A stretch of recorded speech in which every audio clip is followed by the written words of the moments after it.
Plant के round के लिए निकला था, तो वहाँ पे अमोनिया जब हुई तो मैं कंट्रोल रूम की तरफ भागा, क्योंकि सारी कंट्रोलिंग वहीं से होती है। तो कंट्रोल रूम में भी अमोनिया आ गई थी, तो हम लोग ट्रैप हो गए थे। ये 10:15 बजे के कहते हैं, यूरिया 1 में क्या कहते हैं, अमोनिया हम लोग प्लंजर है उसमें कहते हैं वो टूट गया। टूटने के कारण जितनी आसपास उसमें अमोनिया थी वो लीक कर गई। प्रयागराज के इफको प्लांट में हुए हादसे के बाद सवाल उठ रहे हैं। इस प्लांट में पहले भी 2 साल के दौरान 5 बार गैस लीकेज हो चुका था। तब मामला कागजों में दबकर रह गया था, लेकिन इस बार के हादसे में 2 होनहार अफसरों को जान गंवानी पड़ी। कई कर्मचारी गंभीर रूप से बीमार हैं। इस बीच हादसे के एक चश्मदीद ने गैस लीकेज का खौफनाक मंजर बयां किया है।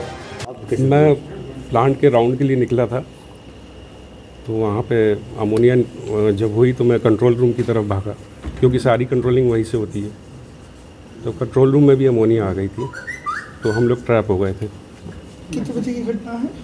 10:15 के, रात के 10:15 के आसपास, उसी के आसपास की। गैस लीकेज हादसे के बाद इफको की तरफ से आधिकारिक बयान जारी किया गया है। पीआरओ के मुताबिक रात 10:15 बजे अमोनिया क्लेंजर रॉड टूटने से गैस का रिसाव होने लगा। 10:15 बजे के कहते हैं, यूरिया 1 में क्या कहते हैं, अमोनिया हम लोग प्लंजर है उसमें कहते हैं वो टूट गया। टूटने के कारण जितनी आसपास उसमें अमोनिया थी वो लीक कर गई। आसपास जितने भी एम्प्लॉय थे वो अफेक्टेड हुए।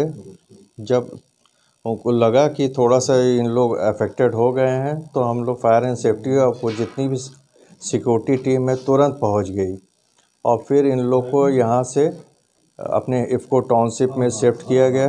वहाँ डॉक्टर ने देखा तो उनको लगा कि ये थोड़ा यहाँ पे वो कुछ लोग सीरियस उनको लगे, तो उन्होंने इलाहाबाद रेफर कर दिया। इस हादसे में प्लांट के असिस्टेंट मैनेजर वीपी सिंह और डिप्टी मैनेजर अभिनंदन की मौत हो गई है।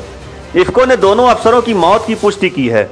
रात 2:30 बजे या 2 बजे डेथ हो गई।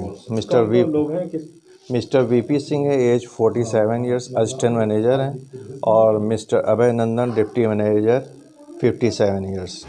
प्रयागराज के फूलपुर इलाके में इफको प्लांट में गैस लीकेज का ये पहला वाकया नहीं है। हालांकि इफको ने किसी तरह की लापरवाही की बात को खारिज किया है। ये कोई लापरवाही नहीं रहती है। ये हम लोग पूरी सिक्योरिटी उसको, मतलब हम लोग सुरक्षा पे हमेशा ध्यान रखते हैं। एमडी साहब का हमारा सीधा इंस्ट्रक्शन है कि सुरक्षा के बिना कुछ नहीं, इसलिए हम लोग कोई भी सुरक्षा हम लोग छोड़ते नहीं। अब ये प्लांट है, इसमें ऐसा हादसा हो गया और चांस की बात है कैजुअलिटी हो गई, तो इस वजह से ऐसा लग रहा है। गैस की चपेट में आकर कई कर्मचारी बीमार हो गए। उनका अलग अलग अस्पतालों में इलाज चल रहा है।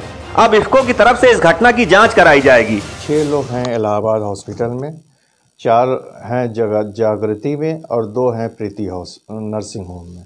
यहाँ पर भी कुछ लोग, यहाँ पे 4-5 लोग होंगे, मतलब हम 12-13 लोग पूरा हैं, जिसमें 2 इंक्लूडेड हैं कैजुअलिटी जो हो गई। हम लोग के यहाँ कोई भी छोटी से छोटी घटना हो जाती है, उसकी जांच होती है, जांच की प्रक्रिया है, उसमें हम लोग जो भी मतलब दोषी होता है उसको पनिश किया जाता है। जिस वक्त गैस रिसाव हुआ उस समय 100 कर्मचारी प्लांट में काम कर रहे थे। अचानक हुए लीकेज के बाद कंपनी में अफरा तफरी मच गई। अमोनिया की चपेट में आकर कई कर्मचारी वहीं गिरकर तड़पने लगे। प्रयागराज के डीएम दफ्तर से महज 40 किलोमीटर दूर इफको का प्लांट स्थित है। ये एशिया की चुनिंदा कंपनियों में गिनी जाती है।